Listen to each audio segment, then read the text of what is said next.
In that chaos of trade, where fortunes could be made and lives destroyed with a single bargain, suspicion always lingered just beneath the surface, and suspicion had found its newest victim in the heart of the marketplace. A circle of onlookers had formed. Merchants leaned over their stalls, and travelers slowed their pace, all drawn by the sharp crack of accusation. A reptilian vendor, scales shimmering in oily green, jabbed a claw toward a young alien girl who stood stiffly before him. She stole it. The merchant roared, his frilled crest swelling with outrage. "Ah! My bracelet of Calari gold, worth more than this wretch's miserable life?" The accused, barely more than a slip of a figure, stood frozen under the weight of 100 suspicious eyes. She was Valari, one of a nomadic race that drifted between systems, always searching, never settling. Her people were known for their shimmering scales, delicate horns that curled back like polished ivory, and voices that carried a strange melodic resonance. They were also known, whispered in the darker corners of space, as liars, tricksters, and thieves. Her scales, a pale silver that glimmered faintly in the bazaar's neon lights, caught the attention of every spectator. Her golden eyes, wide and burning with indignation, scanned the crowd. But no ally met her gaze, only fear, distrust, and hunger for scandal. "I did not take it," she said at last. Her voice, though soft, carried the resonance of her species, each word sliding with a strange harmony that made some recoil further. "You lie," the reptilian vendor hissed, his long tongue flicking between jagged teeth. "Deny it all you want. The guild will decide your fate." 2 guards in dull bronze armor moved forward, shock pikes in hand. They were not interested. In truth, on Orith Prime, the merchant guild ruled with iron contracts and rigged scales. And for them, an accusation was almost as valuable as proof, especially when it involved a species already distrusted.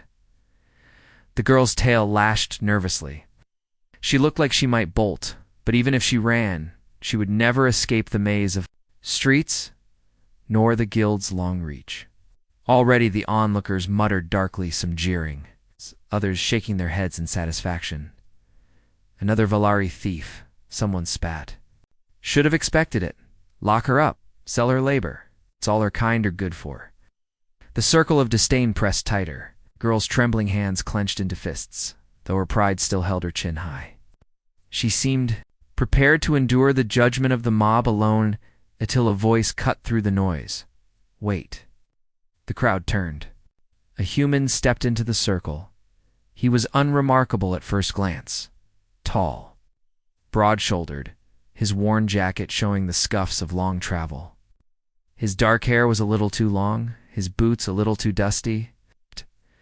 Many in the market knew him vaguely. Elias Kane, a small-time trader who bartered more with stubborn charm than with wealth. But now, all eyes fixed on him with confusion as he stepped between the girl and the advancing guards. "I was at this stall earlier," Leah said, his tone calm. "But carrying enough weight to hush the crowd, I saw her. She never touched the bracelet." The reptilian merchant recoiled, then snarled. "Lies, why would you defend her? You've nothing to gain from this human." Elias's jaw tightened. He turned his gaze from the merchant to the girl, whose golden eyes now widened in disbelief. She hadn't expected anyone to speak for her, least of all a human stranger. "I'll tell you why," Elias said, raising his voice so all could hear. "Because she isn't a thief, and I'll prove it." The marketplace fell silent. The murmur of suspicion faltered, replaced by surprise.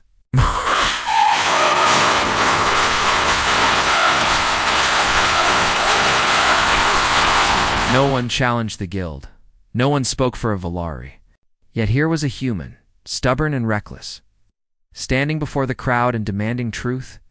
The girl's lips parted, as if she meant to speak, but no words came. For the first time since the accusation, her trembling stilled not from fear, but from shock. The guards hesitated, waiting for the guild's decision. The merchant bristled, furious that his easy victory was slipping away, and the crowd leaned closer, eager for conflict. Elias didn't flinch. His stance said everything. He would not back down. The guild wasted no time dragging the matter into its courts. The Prime did not tolerate disputes left unresolved, not when profit and reputation were at stake. Within the hour, Elias and the Valari girl found themselves led through stone corridors. To the tribunal chamber, a cavernous hall with vaulted ceilings, lit by streams of cold artificial light, the girl walked with her chin raised, her stride stiff, though Elias could see her tail twitching nervously behind her. The guards pushed her forward without care, and she bore it in silence. Elias followed, his steps steady, though his stomach twisted at the thought of what might happen if he failed to defend her. The tribunal itself was simple but imposing. 3 judges of the Merchant Guild sat elevated on stone thrones, robed in fabrics woven with threads of gold. Their faces were different, species an insectoid with twitching antennae, a broad-shouldered avian with sharp eyes, a scaled amphibian whose jowls trembled when he spoke, but their purpose was one, to protect the guild's interests. The accuser stood proudly before them, tail flicking with smug certainty. His scaled hands gestured dramatically as he spoke. This Valari, this thief stole my bracelet of Kaleri gold, a priceless heirloom displayed openly to honor our trade. I caught her before she could escape. She denies it, as all her kind do, but I demand judgment. The chamber stirred with murmurs. The judges leaned forward, their expressions unreadable. One of them, the avian with feathers that gleamed bronze under the lights, raised a wing for silence. Valari, the judge, said, addressing the girl. "What say you?" The girl Saren, as Elias would soon learn, lifted her chin and spoke with a melodic firmness. "I did not steal it. I touched nothing. He lies."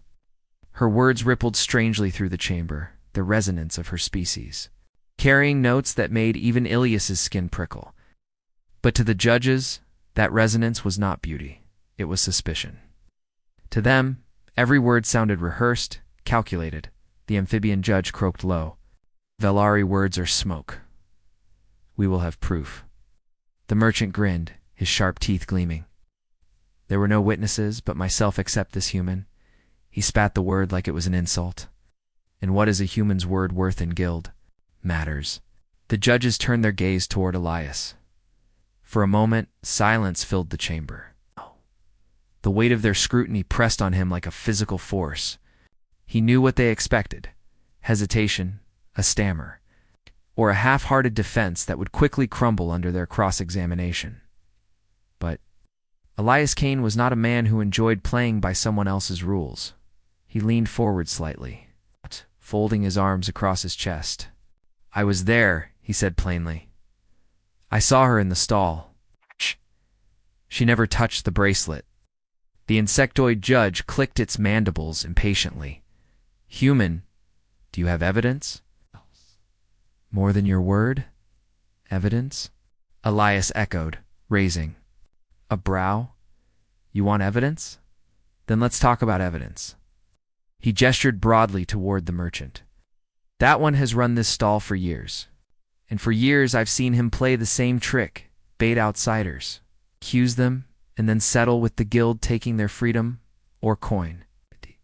He hides what he claims was stolen, waits for a mark to pass by, and pounces. It's the oldest scam on Orth Prime." The words dropped into the chamber like a thunderclap. The crowd's scribes, guards, and merchants, who had gathered to watch, buzzed with whispers. The merchant sputtered in rage, scales flushing from green to deep crimson. "You dare accuse me?" he hissed. Elias shrugged, his tone maddeningly casual. "I'm not accusing you, I'm stating facts. I've seen it before. Only this time, you didn't expect someone to speak against you." The judges exchanged glances, their expressions unreadable. But Elias noticed the shift in the chamber. Doubt, real dangerous doubt, had been seated. The guild thrived on control, on the appearance of absolute authority. To have one of their own accused of corruption in public was no small matter. The avian judge ruffled his feathers uneasily. "Human, your claim is bold and reckless. Do you understand the weight of what you say?" Elias smiled thinly. "Truth doesn't change weight no matter who carries it." Beside him, Saren turned her golden eyes toward him fully for the first Times she had expected silence from him, or perhaps hesitation. Instead, he had spoken with a fire she hadn't anticipated. One that even she of Valari, hardened by distrust, felt strike through her defenses, for the first time since her arrest. Seren's chest loosened. Someone believed her. Someone had dared to fight for her, not because they stood to gain, but simply because it was right. The insectoid judge tapped its claws on the bench. We will reassess. Evidence must be examined. Testimonies weighed. Human, you will remain. It's Valari. You will remain. The guards ushered them back to the holding chamber, though less roughly now, as if even they sensed the balance had shifted. Inside the small, dimly lit room, Saren sat on the bench, her tail coiling tightly around her legs. Elias leaned against the wall, arms crossed. After a long silence, she spoke. Why? Elias glanced at her. Why? What? Her voice was low, strained with disbelief. Why fight for me? You owe me nothing. You risked everything for someone you do not know. Elias studied her for a moment, then shrugged lightly. Because no one else will, and I don't like bullies. Saren blinked, her golden eyes searching his face. For a long while she said nothing, but Elias noticed something different in her posture. Her chin remained high, but the weight in her shoulders eased ever so slightly. The tribunal's recess gave Elias precious time, though not much. The guild never let matters linger long. Delays cost credits, and credits were their bloodline. If he was to save Saren, he needed proof, and proof was always harder to find than suspicion. The holding chamber was quiet except for the hum of the station's recycled air. Saren sat perched on the edge of the bench, her tail wrapped tightly around her legs like a coiled rope. Her golden eyes never left Elias as he paced back and forth, his boots scraping the stone floor. You meant what you said, she murmured. Suddenly, her voice carrying that strange melodic resonance of her people, Elias stopped, glancing over his shoulder. About what? That I did not touch it. You believed me? Without hesitation.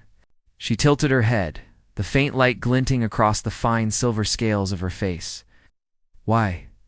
Elias ran a hand through his hair. Because I was watching. I don't accuse people when I'm not sure. I'm damn sure you didn't do it. Her brow furrowed. A mix of suspicion and something softer hope? Maybe. No one has believed a Valari at their word in 100 years. Guess humans are slow learners, Elias said with a faint smirk. Then his eyes hardened. But believing you isn't enough. I need something to show those judges. Pushed away from the wall. Come on, we're going back to the bazaar. The guards outside objected, of course. But Elias had a knack for talking his way through rules. With the guild in recess, and his name officially listed as a witness, he managed to convince them to let him refresh his memory of the scene. They agreed, though one guard muttered, waste of time. The guild already knows how this ends. Back. In the chaos of the market, Elias scanned the stall with fresh eyes. The merchant glared as they approached, his crest trembling with restrained fury. Elias ignored him, focusing on the display case where the infamous bracelet had supposedly been stolen. The glass case was spotless, its edges sealed without a mark. No cracks, no tampering. If Saren had stolen the bracelet, it would have been impossible to open the case without leaving some trace. Elias knelt to examine the locking mechanism, a simple magnetic seal, easily disengaged by someone with the right access. See anything?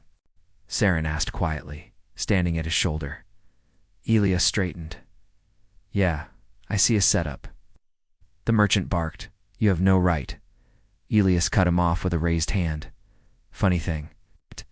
If she really took your precious bracelet, then where? Is it now? You searched her, didn't you? The merchant's jaw tightened, but he didn't answer. Elias turned to Saren. We wait. They did. For hours, they lingered at a nearby stall, pretending to browse while keeping their eyes locked on the reptilian vendor. The crowd flowed around them, traders, travelers, guild enforcers, but Elise's focus never wavered. Saren said little. Though every so often Elias caught her watching him with an expression he couldn't quite read, at last patience paid off. A young runner thin with darting eyes and quick hands slipped through the back of the stall, carrying a small pouch. He handed it to the merchant discreetly. For just a moment, the case opened, and Elias caught the unmistakable glint of gold inside the pouch. The merchant tucked it into his robe, as if nothing had happened. Saren's claws flexed against her. "Palms. That's it," she whispered, her voice sharp with vindication. Elias lifted the small hollow recorder he had palmed earlier. Already got it. The recording was grainy, but clear enough. The runner handing over the pouch, the merchant. Hiding it, more than enough to cast the merchant's accusation into doubt. That night, the tribunal chamber filled once more. The crowd was larger than before what had spread of the human who dared challenge the guild. Whispers echoed against the walls as Elias stepped forward with Saren at his side. The accuser began his speech again, smug and venomous, but Elias silenced him with a wave of the recorder. "Before we waste more time, let's take a look at what really happened today." The hollow projector lit up, displaying the scene for all to see. The runner, the pouch, the merchant. Gasps rippled through the chamber. The merchant's frill collapsed flat against his skull, his eyes wide with panic. "This is a fabrication," he shouted desperately. "Human trickery." But it was too late. Evidence spoke louder than his outrage. The judges leaned forward, their gazes sharpening like blades. The avian judge's voice rang through the hall. "The charges are false. Valari is innocent." The chamber erupted. Some shouted in anger at the guild's embarrassment, others in satisfaction at seeing corruption unveiled. The guards seized the sputtering merchant, dragging him away as he hissed curses at Elias and Saren both. Elias thought that once the tribunal ended, that would be the last of it. He had done his part, spoken the truth, proven Saren's innocence, and exposed a corrupt merchant. In his mind, the matter was closed. Tomorrow he would return to his modest dealings, bartering for spare parts, selling the rare spices he brought from his last trip, maybe securing passage for another haul. But fate, he would learn, had other plans. That evening, after a long walk through the neon-lit streets of Orith Prime, Elias reached the narrow doorway of his quarters. His building was a run-down stack of metal and stone wedged between towering market silos. The air smelled of fried oils, engine exhaust, and ozone from the ever-flickering lights above. He keyed in his access code and waited for the lock to disengage. When the door slid open, he froze. There, seated calmly on the steps outside his quarters, was Sir. Her silver scales shimmered under the glow of the street lamps.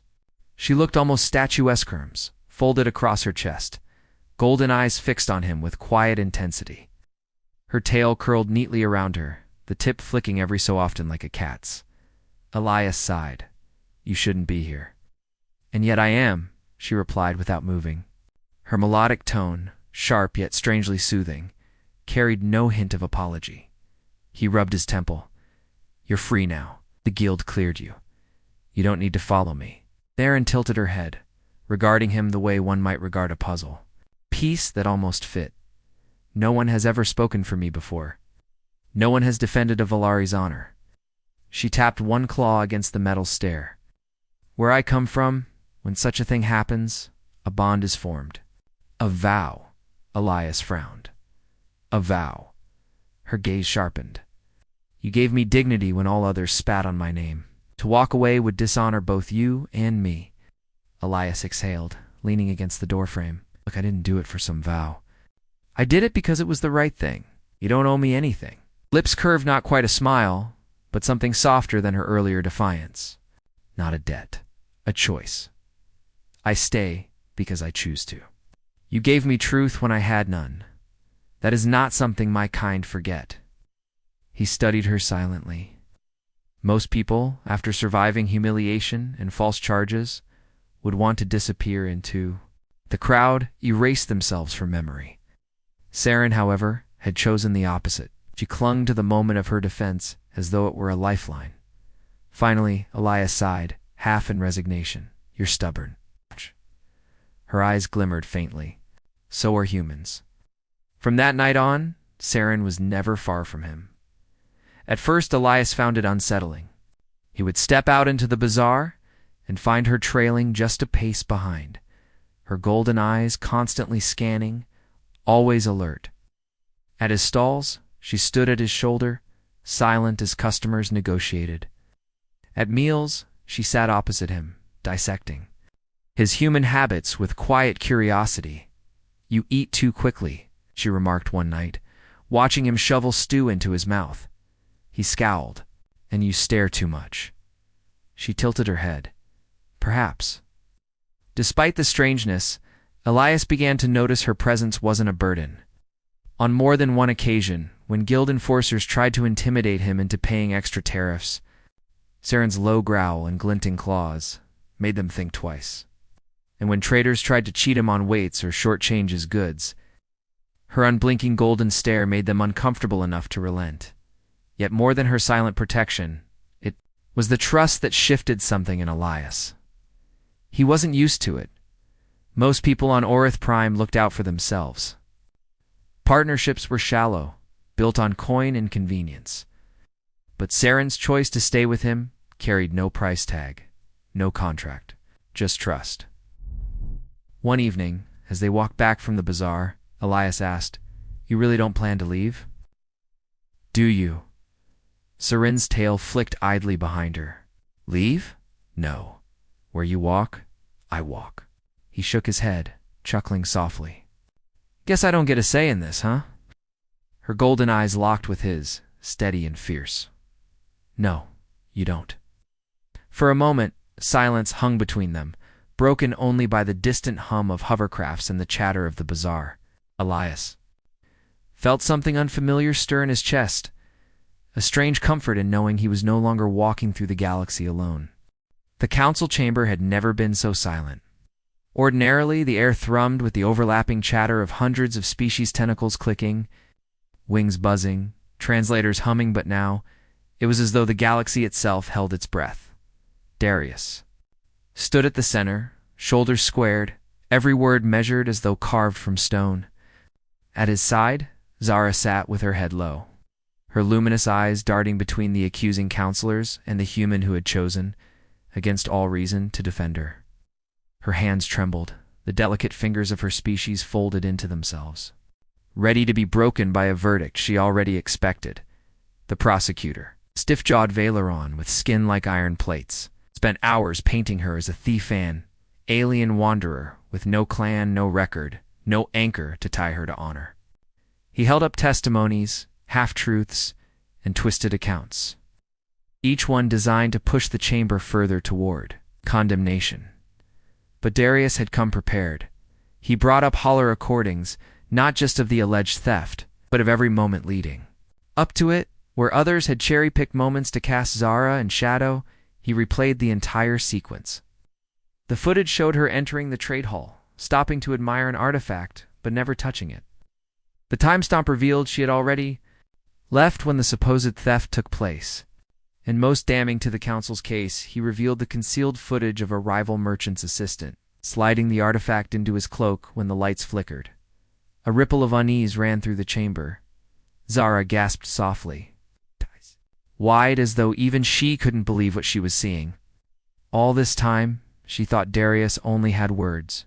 Ididesta. He had done more than defend her with sentiment, he had defended her with truth. The prosecutor stammered. But Darius pressed on, his voice carrying the edge of Terran steel. "You accused her because it was convenient, because she had no one to stand for her, because in this council, some species are deemed guilty by appearance alone." He let his gaze sweep the chamber. "But humanity does not play by those rules. We do not condemn without proof. Now proof stands before you." The silence cracked with murmurs, whispers traveling across rows of alien delegates. Some looked away in shame, others in stubborn denial, but the weight of the truth was undeniable. The head of the council, a towering Orin with crystalline skin, finally raised a clawed hand for order. "The charges," the Orin intoned, voice like grinding stone, "are dropped. Zara of Noklin is free." Zara flinched as though struck, then raised her gaze slowly. Free. She had expected exile, chains, maybe even execution. Instead, freedom carved from the courage of one human who refused to let her name rot. When they left the chamber, Zara followed him, as if tethered by an invisible cord. Darius noticed, finally turning to her with a tired smile. "You don't have to follow me, you know. You're free now. Go where you want." But Zara shook her head. Her voice, usually sharp with sarcasm or muted with caution, trembled with something new vulnerability. "You gave me more than freedom. You gave me back my name. My kind believe that life debt is sacred. Till it is repaid, I remain with you." Darius raised an eyebrow. "Life debt. Zara, I didn't save you to bind you. I did it because it was right." Her lips quivered between a smile and something close to tears. "All the more reason I will not leave your side. The galaxy might forget this trial in a cycle or two, but Zara never would. And neither would Darius, because in defending one alien against injustice, he had sparked something greater, a bond not forged by blood or species, but by truth." Word spread faster than light across trade channels and diplomatic halls.